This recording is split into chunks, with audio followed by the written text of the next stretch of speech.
All right. Hello, everyone. Welcome.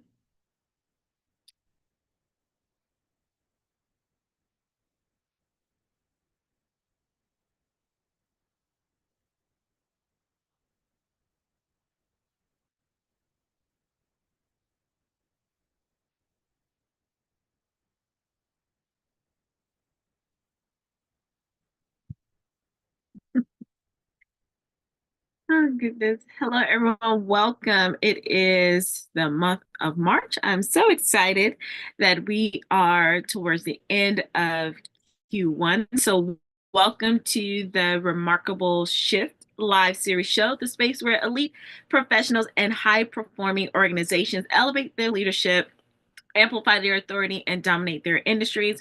I work with thought leaders, industry titans, and corporate executives and trailblazing entrepreneurs and intrapreneurs to bridge the gap between expertise and influence, turning high level vision into high impact execution. So, over here, we don't just develop leaders, I position them as a definitive authority in their industry. And unlike traditional leadership programs and theoretical strategies, I deliver real world, results driven solutions that establish you as the authority in your field, optimize decision making, and create lasting market dominance. So, as you know, authority isn't given, and that's what we're going to talk about today. Is claimed. So again, authority isn't given; it is claimed. So if you are ready to command your space, then let's go into this episode. So before we dive in, I've tried something new on my other show, so I wanted to do that here, where we talk about a current event. And that way we can tie all of this together, and so that you can start understanding the importance of a shift and why your shift needs to be a remarkable shift to have that level of impact that you are seeking in the world. So if you did not know, there's a new report called the US Women's Power and Influence Index, and it's an organization that the organization that created was the Future Forward Women, and they partner with the media, and it ranked the 50 states of the US along with the District of Columbia. And it was about the states that were most to least likely to foster power and influence for women. So there are a lot of factors that went into this report, and it covers a lot of issues, but the report did make the connection between women's overall support in the state and their level of influence. And then so the author of the report was Dr. C. Nicole Mason, and she says, quote, women's health, economic well-being, safety, and political power hinges on the state they reside in, and that shouldn't be the case, end quote. So I would love to know your thoughts. Comment down below. And again, if you want to go read the report yourself to see where your state is ranked, it is called the U.S. Women's Power and Influence Index, and that was the report for the 2025 report. But of course, it was from 2024 because they collected all of this data. So I looked at it. My state, I'm in Florida. We're like in the middle, so we're not the top 10 and we're not the bottom 10, but we're in the middle. So as we talk about this episode, it is important that you understand that and keep that in mind to see what is happening and why your voice and your leadership and your influence is important. And so, as we jump in, while we're talking about authority and leadership, it is important to know that leadership isn't just about titles, the corner office, or the fancy credentials. It is more about influence and inspiring others to take action, even if you're not in charge. And that is important. You do not have to have the position, title, or degree or the credential to be a leader. And you do not have to be quote unquote, in charge. So today we're breaking down how to lead from any seat and unlock the leadership potential that's already inside of you. And when I say leadership, we're talking about, of course, personal leadership, which can also transfer or transition into professional leadership and business leadership as well. But before we dive in, transparent moment, I want to take the time to say something that took place not too long ago. I made an offer to a past client, about, just jumping on another call or having a power hour at, a past client rate and things like that. So it was like just checking in. I haven't worked with this client in a couple years, my fault. I was just getting into business, like one of my very few first clients. And I worked with that client like more on the personal development side. So as I was, jumping into more of what I wanted to do, really taking a deeper dive, a strategic look about how I want to show up as an authority. What do I actually want my business to look like other than just another coaching, business or just another consulting firm? Like, what do I really want to do? What results do I really want to produce and help others produce, right? What is my business legacy? And so I am a totally different person than I was when I first started out and when I first started working with that particular client. And so they responded to me after I sent, the offer, like, hey, checking in. These are some things that I would love to move forward with you. If you are still in this space, did you accomplish what you want to accomplish? Do you have any more goals? Like, where are you in life? Because I'm really excited about, the new direction that I am going in. And so eventually the client responded, was like, well, no, I'm not, essentially, I'm not looking for personal development right now. And at first I was like, bummer. Not so much that I didn't get the client to take the offer, but on my end, it was like, well, what did I not portray that in that email that wasn't of value, right? Did they not see the value in what I was offering? Did I not communicate it well enough, or they just weren't in the space to do that because their focus is somewhere else? And I want to say this, not particularly to that client, but I've also found myself in this space and where I want to make sure I do a better job. And this is why I'm focusing on this version of personal leadership as well as business and professional leadership. Personal leadership is part of personal development and personal growth. However, the fault is thinking that personal growth is just, only about self-help and working on yourself, and it isn't. And uncovering things, that is a huge chunk of it. But the missing piece that I used to talk about it a lot when I first started, but I did make the connection until recently, was that you need that jump and your personal leadership. That's why I'm so grateful that I found someone who used that term, and I'm using that term now. Is once you do the work on yourself, uncovering old and outdated beliefs and habits, and realigning with your values and your vision, now it's time to put the tactical and practical things to work. So unfortunately, a lot of times in the personal development space, this is my little soapbox, but we're going to get into the episode. A lot of times it is so much focus on uncovering and a little bit about becoming. But like I've said before, especially if you go watch some of my other YouTube channels, not channels, but videos on my YouTube channel, especially where I really took a deeper dive, was, I think it was the September is Significant series, where I walked you through showing you how personal development, when you're working on those things about yourself, it has to lead to something tangible and practical that you're doing, and it aligns with your big vision. So you're not just working on yourself and getting yourself together for the sake of getting yourself together.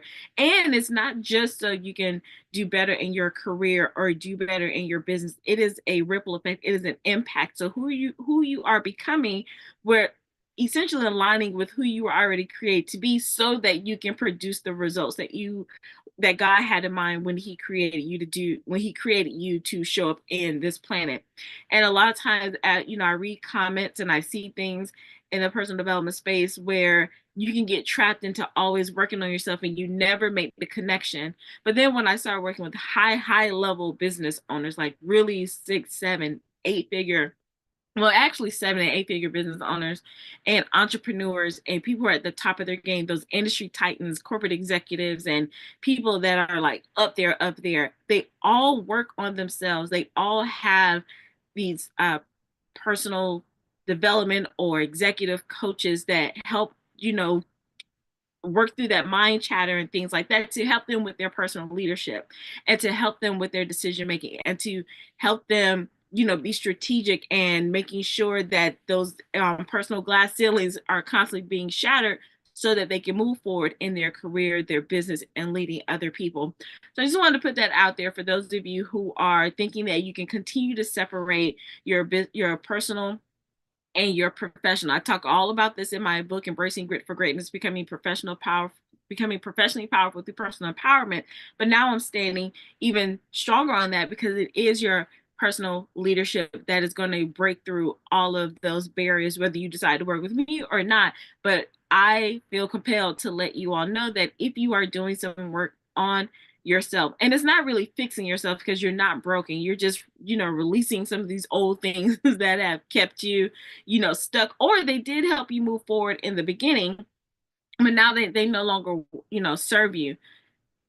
You have to do those things, but like I said, it has to align to your big vision, and it has to allow you to move forward in the thing that you want to accomplish. So no more can you separate those two things, because you're always going to go bump up against something, and your business or your career is never going to grow past who you are at your core. So I want to put that out there as we're talking about leadership and as we're talking about authority, because you are everywhere you go. So you need to learn how to lead yourself in every situation, whether that's in business, whether that's in your career, whether it's in your family, or those other, 12 to 18 areas of your life, depending on, how you want to dissect your life. All right.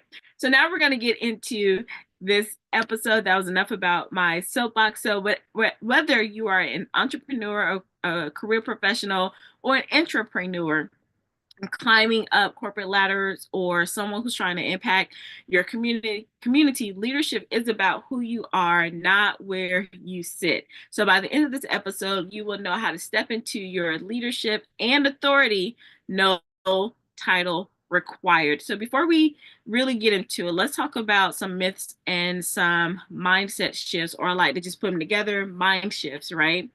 So if you are watching live, be sure to comment down below where you are from. And if you are watching the replay, also let me know where you're watching the replay from. So one myth is that leadership is tied to formal authority or hierarchy to enforce obedience. Now, I put formal authority there because you'll see why I didn't just put authority, because I have a different perspective about authority. So the myth is that the leadership is tied to formal authority or a hierarchy to enforce obedience. Like, we don't want to be just obedient. The only person or the only way we're supposed to be obedient is to God, our Father. So we're not being obedient to someone else. Now, that doesn't mean you go out there and just be reckless and be rude and be, defiant, right?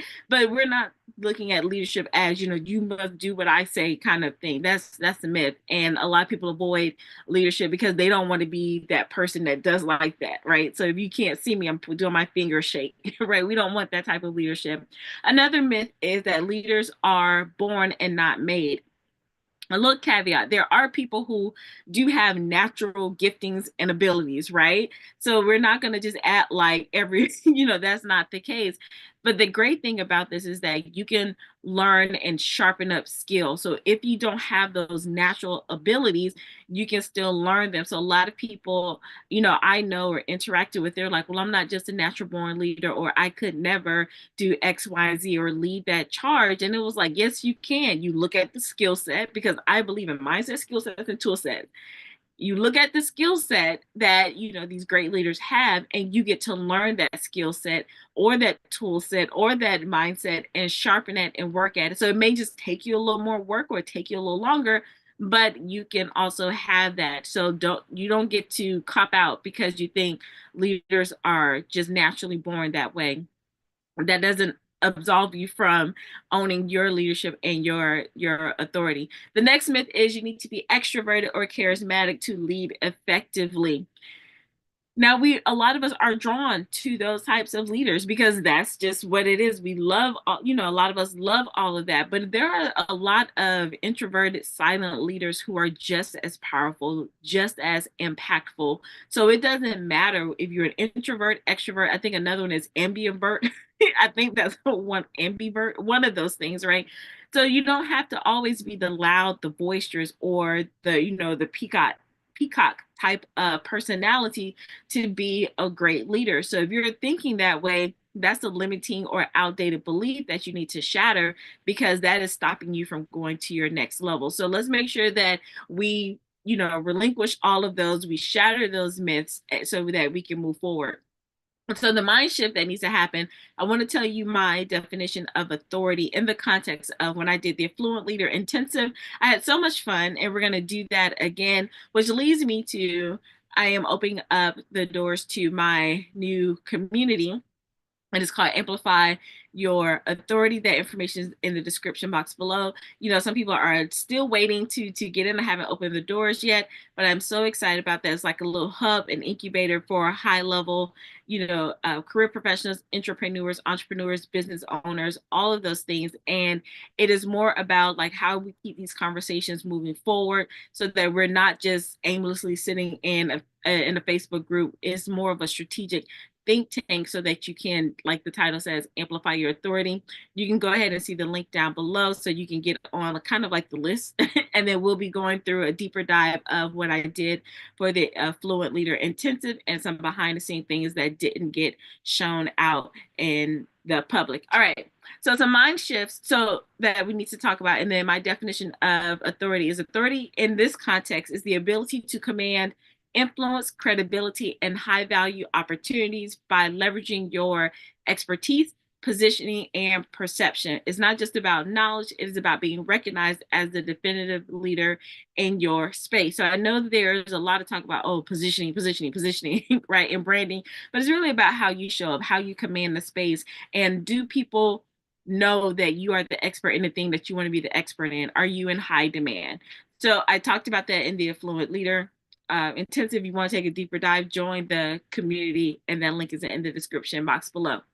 And so some other mind shifts that you need to have is to understand that leadership is about service and the ability to guide, not just control.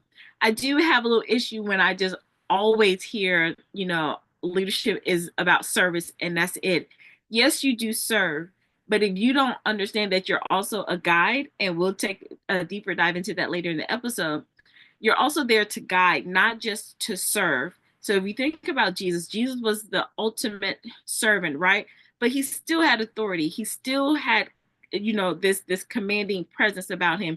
He still made things happen. So sometimes I believe, and what I've experienced is that when people take on just the servant mentality, or just the servant leadership part, is always like, oh, I'm giving, or just take everything. It's almost like a martyr type thing. It's like, well, here, I just sacrifice myself so that you can have and although I just serve all of my, give everything to you. And that is not the level of leadership. That is taken totally out of context. Of course you serve, but you also guide, and it's a high level of service to ensure that people are becoming the best of themselves, not you being a footstool and not you emptying yourself out completely just for the edification of others. So let's not take that mentality. So the shift is leadership is service and the ability to guide and not just being in control. Another mind shift to think about is that influence comes from authenticity and connection.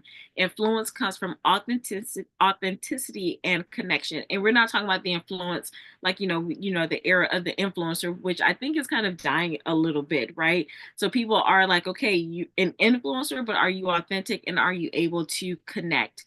And if you can do that, then you are light years ahead of other people out here who are just only trying to just influence without being authentic and connecting.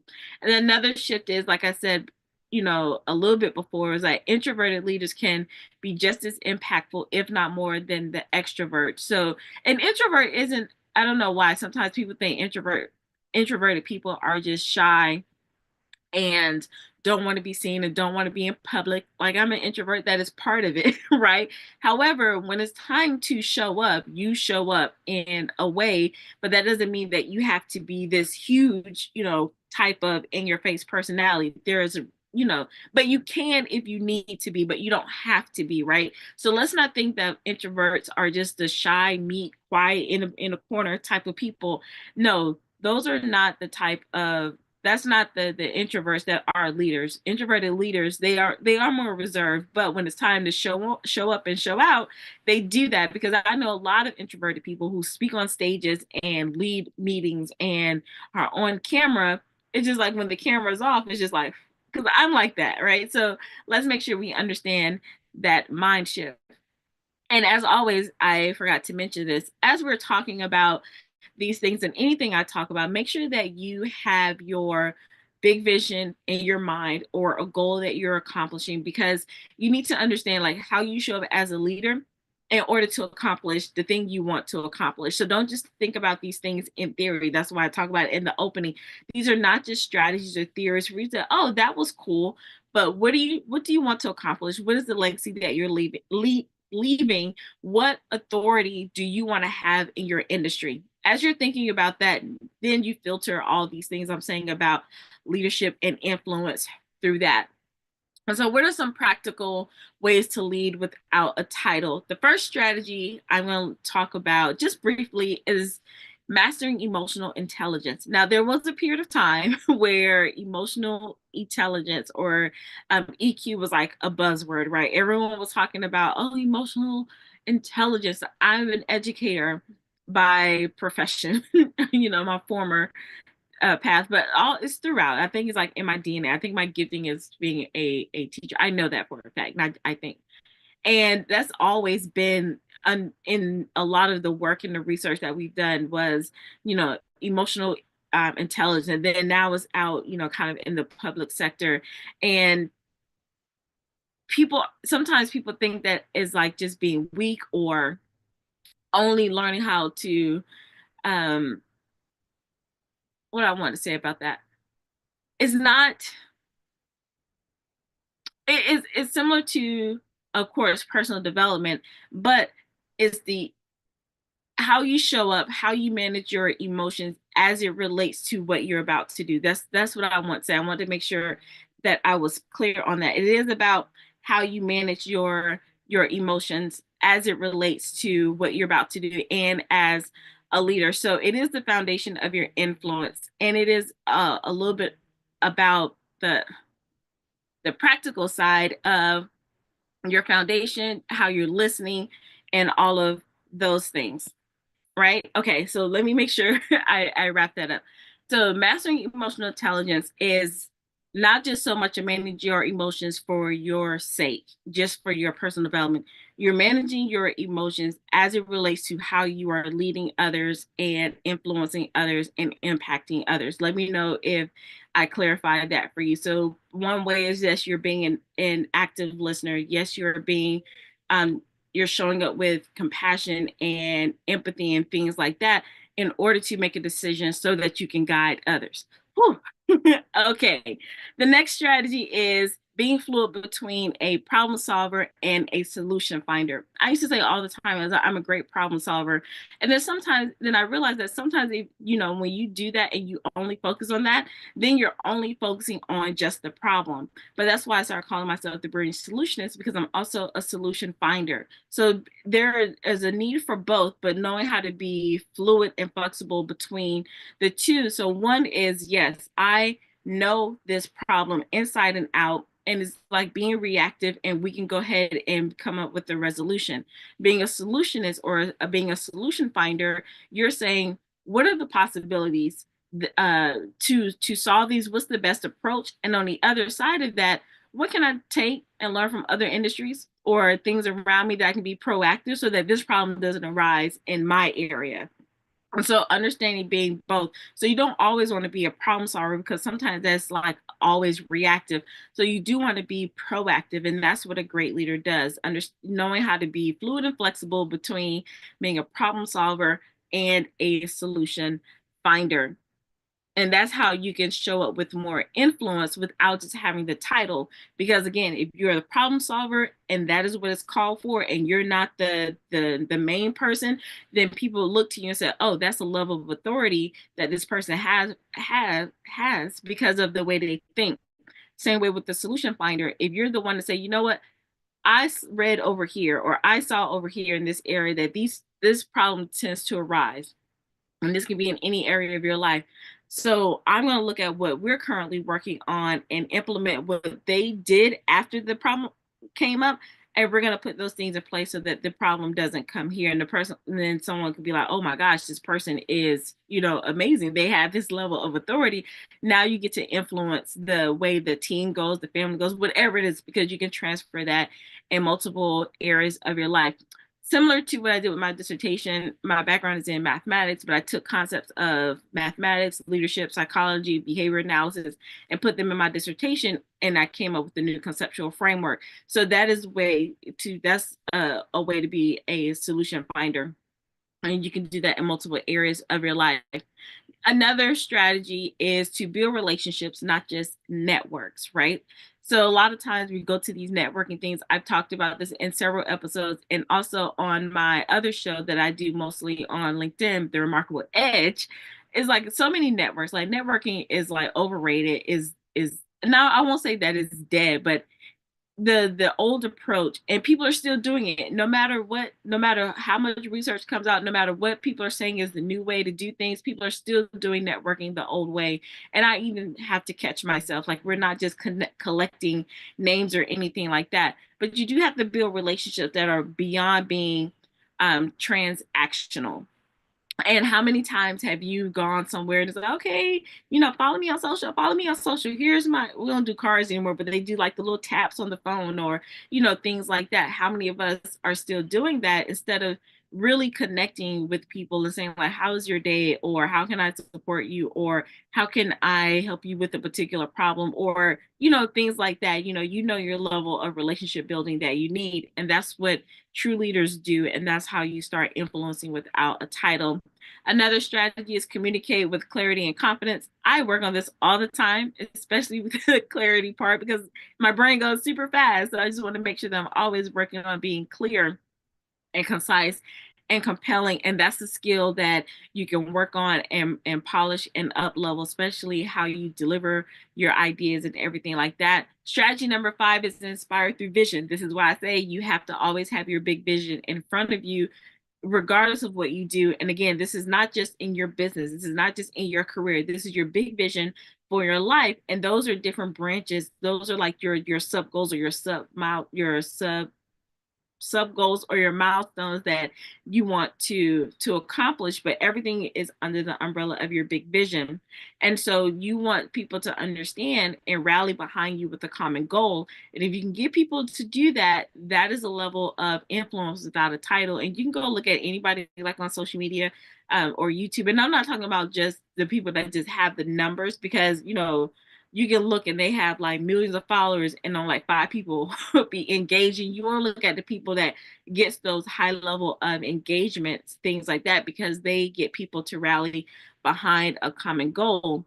And even if it's a small project, and that's something that I'm working on as well, is constantly putting out my vision, especially for my overall company and my business and my life, is to bankrupt 1 billion barrier plots to help brilliant people live a life poured out above ground before they go underground, because I don't want your gifts and talents to make the graveyard any richer than what it is. So for me to constantly do that, I need to show up that way. And every time I interact with people, I want people to understand that and then influence people to like, what, let me wake up and do more with my life and then rally behind that.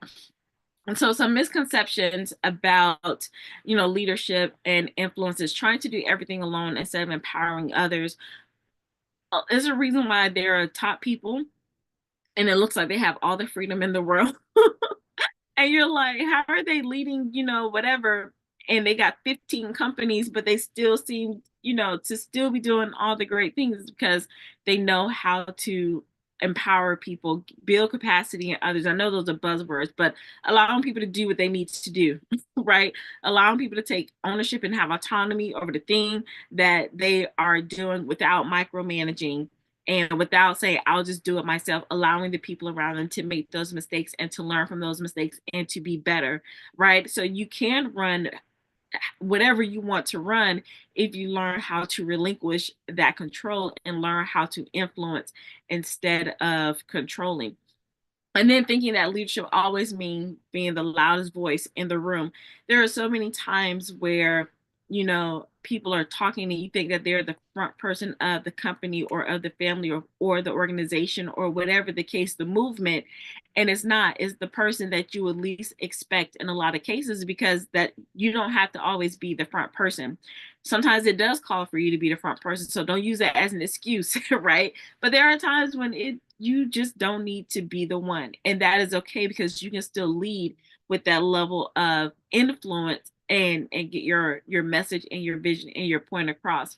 The last pitfall is that people underestimate the power of follow through, the power and importance of follow through. I did that. When I was starting out, I would get all these people connect with me, follow me, showing up to my things, but I didn't follow through. I wasn't leading my business the way I should have been leading it. Just like I led my career in different places, but when it came to entrepreneurship and business, I did not do that. So now I understand the importance of following through with people, with projects, with um, connections, with relationships, all of those things. So that is the pitfall. Like, you do things, but you don't follow through. And that's following through on multiple levels and multiple layers. And so one thing to think about is your ability to lead isn't measured by how much you do, but it is measured by how much you empower other people to do. So I want to share some real life examples with you. One, and just very high level, one way that I did this is when I was allowing my students, when I was a college professor, I allowed them to teach multiple sections of the textbook. So I wasn't the one up there for 16 weeks, just constantly lecturing, things like that.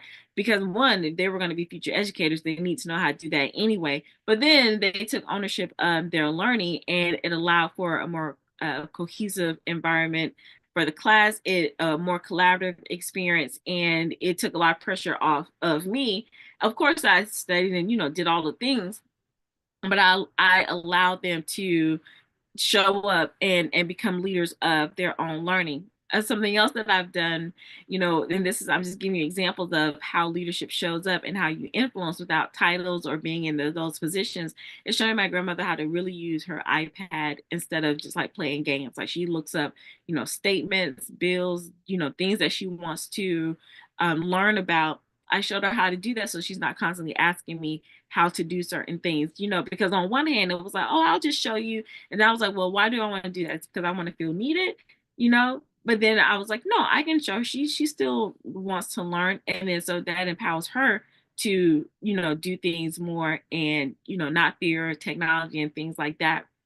Another thing, this is before I even came into entrepreneurship or anything like that, is when I was working in the K-12 space, I was over 17 mathematics teachers. And so within that department, I created sub leaders in, the different content areas, and I would run the team that way. So I wasn't the one over just the 17. I also developed the team leaders, and each person was over like 3 or 4 other people. And then now looking back on that, I was like, oh, this, I've always been called to do this, but I knew that I didn't have to be the person for the mathematics department. I when it was time for different meetings and reports and things like that, I allowed those people to come in because I didn't have to be the face. Like, I allowed those people to, own whatever project we need to do, own whatever data and things like that. So those are just a few examples to do this in the real world, so that it's not just about, being at work or having the title or just being in your business. You can do this in every area of your life. Here's a quote that came from Simon Sinek, the why guy. He says, leadership is not about being in charge. It's about taking care of those in your charge. And I like that. So I read again. It says, leadership is not about being in charge. It is about taking care of those in your charge. But I say leadership is about standing in your power and knowing when you need to step in and make the decisions for those who can't or won't. And that's what Dr. Vernita White says.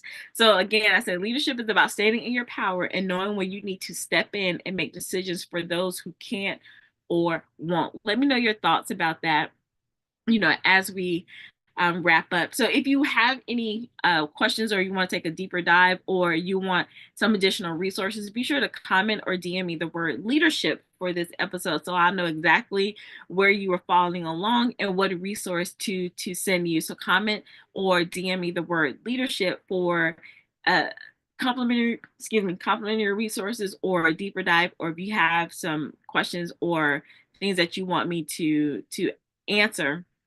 All right. So again, like as we wrap up, because I want to make sure that I tie this up with a bow, I do want to invite you to join me in the Amplify Your Authority community. It is a high level strategic hub for ambitious, people who want to literally go out and do massive things in the world. Your ambition is welcome. So I don't care if you are a 30-figure earner, but if you still feel called to still amplify your authority, I welcome you there too. Not for me just to teach you, but I do believe that everyone has blind spots and things that they cannot see, and we can always up level your authority, your impact, your expertise, and your leadership in multiple areas of your life. So you may be killing it in one area, but there are about 18 other areas in your life that you could potentially up level, and those are the things that we discuss in the Amplify Your Authority community. And so I am inviting you there. The link is down below. We'll have like exclusive replay watch parties. We'll have co-working sessions. We'll have feedback. Like I said, this is interactive. We'll have behind the scenes content before I put it out into the world, and then all those things like that. So if you're interested, put a fire emoji down in the comments, or you can see the link in the description so you can get on kind of the wait list. Now, those of you who are anti-Facebook, I still want you to comment, because there's still an opportunity for you to be a part of the lounge experience. So where we'll be off the platform, you'll be in Zoom, and we'll do things that way as well. So it's still part of the community, but I understand that some people are like anti-Facebook groups. So it is okay. I still have you covered. So you will still let me know that that you're interested, and then when I open up the doors, I'll send you that additional information as well. All right, so thank you so much for listening and learning with me. Let me know your favorite takeaway. Let me know what shift you need to make for your leadership, and let me know this week how you're going to up-level your leadership and your influence moving forward, and let me know which area of your life that you're going to focus on. All right, thank you so much for listening and learning, and come back next week for another episode of The Remarkable Shift, and I will see you next time. Bye.